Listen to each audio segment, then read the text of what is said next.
Bonjour et bienvenue sur le podcast One Thing in a French Day. Aujourd'hui, lundi 10 mai 2021, cet épisode, le numéro 1986, s'intitule « Découvrir la Villa Pilodo à Asnières avec Anne-Laure, deuxième partie ». J'espère que vous allez bien et que vous êtes de bonne humeur. Souhaitez-vous participer au guide de survie en France dont je vous ai parlé ? Oui. Ah, c'est super! Eh bien, je vous explique tout sur le site du podcast sous l'onglet Projet guide de survie, onethinginafrenchday.com. Je m'appelle Laetitia, je suis française, j'habite près de Paris et je vous raconte au travers de ce podcast un petit bout de ma journée. Abonnez-vous pour recevoir le texte du podcast ou plus, comme les notes, les tournures de phrases utiles ou encore les photos. Aujourd'hui, il y a des photos sur onethinginafrenchday.com. Découvrir la Villa Pilodo à Asnières avec Anne-Laure, deuxième partie. Aujourd'hui, retournons devant la Villa Pilodo, devant laquelle Anne-Laure et moi nous sommes installés pour discuter. La maison était celle du chef d'orchestre Pierre Pilodo. Où était placé l'orchestre. Mais en fait, la maison, elle, a été construite en 1867. Donc en 1867, il avait déjà 62 ans. Donc je pense que c'était un peu sa maison de retraite. Mais je serais curieuse de savoir quelle ambiance il y avait dans cette maison. Est-ce qu'il y avait de la musique ? Est-ce qu'il y avait plein de gens qui venaient ? Est-ce qu'il y avait des beaux équipages qui arrivaient ? Ou est-ce que les gens venaient en train rendre visite à Pierre Pilodo ? Tu trouves pas qu'elle a un côté un peu à la recherche du temps perdu ? Oui, tout à fait.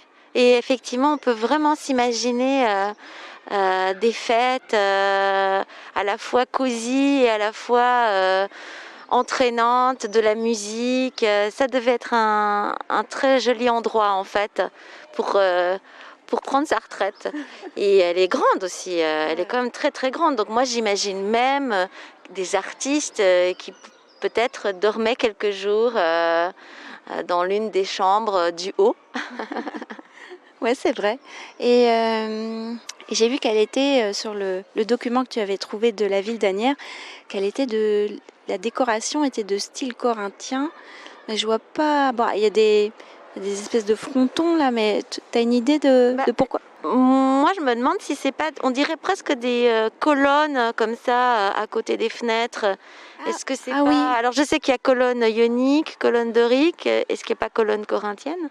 Ah oui, je crois, ouais, t'as raison. Je Oui, sais pas, hein, mais... ouais. C'est vrai que je vois les colonnes à droite de la fenêtre qui est à droite de l'auvent, là, de l'entrée. Tout à fait. Et il y en a encore une même au milieu. Ah oui. Ok, oui, elles encadrent la fenêtre du milieu. Elles encadrent les fenêtres comme ça, de manière rythmée. C'est vrai que c'est un style qui est peu commun dans le quartier, ce style un peu... J'aurais dit classique, oui. Ah, oui, tout à fait. C'est très classique. C'est vraiment ce qui se faisait avant qu'on commence à construire avec la brique. En tout cas, c'est une belle maison. Et c'est vrai que oui, je sais plus si on a dit, donc elle est assez proche de la voie ferrée. Mais en fait, à l'époque, c'était pas une nuisance d'être à côté de la voie ferrée. C'était plutôt montrer sa modernité. Donc c'est une maison d'un style classique, mais d'un homme moderne. Oui. Oui. C'est l'époque effectivement où il y a le chemin de fer qui permet aux Parisiens de sortir de ce cloaque finalement, hein, parce que Paris c'est pas le Paris d'aujourd'hui. On est content de pouvoir aller à la campagne, prendre un peu de bon air. Et puis c'est l'époque, il y aura aussi les impressionnistes qui vont découvrir ce chemin de fer et pour qui ça va être possible en fait d'aller à l'extérieur peindre sur le motif. Oui, c'est vrai, il y a Seurat qui a peint à Asnières et puis d'autres aussi. Tout à fait, Seurat, l'île de la Jatte, un tableau qui est très connu, mais il n'a pas fait que celui-là. Effectivement, Monet a aussi peint plusieurs scènes de la Seine à Asnières ou dans les environs. Caillebotte. Ah oui, Caillebotte à Gennevilliers. Ah, Caillebotte, c'est tellement extraordinaire ces peintures, c'est vraiment quelque chose de beau. Il faudrait qu'on aille se promener à Gennevilliers. L'endroit peut-être, je sais pas s'il reste, je sais qu'il y a une rue Caillebotte, mais il avait un jardin, je crois, là-bas. Il me semble, faudrait qu'on regarde, oui. Il faudrait qu'on étudie ça. Oui. Les auditeurs, dites-nous, est-ce qu'on va à Gennevilliers en 178?